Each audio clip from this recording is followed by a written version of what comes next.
రాజన్న సిరిసిల్ల జిల్లాలో అకాల వర్షానికి అన్నదాతకు అపార నష్టం కలిగింది. ఆదుకోవాలని ప్రభుత్వానికి రైతన్నలు వేడుకున్నారు. అకాల వర్షం అన్నదాతలకు ఆందోళనకు గురిచేస్తోంది. రాత్రి కురిసిన గాలివాన రాజన్న సిరిసిల్ల జిల్లా వేములవాడ మండలంలో రైతన్నలకు అపార నష్టం మిగిలించింది.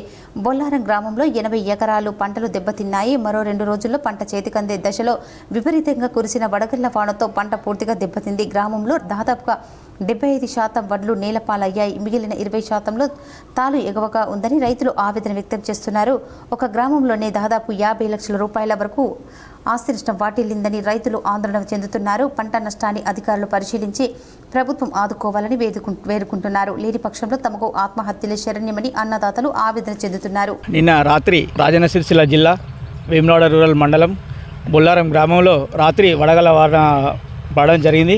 ఈ వడగళ్ల వాన వర్షానికి మా బొల్లారం గ్రామ రైతులు దాదాపు 50 నుంచి 60 ఎకరాల వరకు రైతుల పంట నష్టం జరిగింది. దానికి అందాజ 70% నష్టపోయారు. ఆ పంటలో 70% నష్టమైన అధికారుల దృష్టి కూడా తీసుకెళ్ళిన అధికారులు వచ్చి స్పందించారు.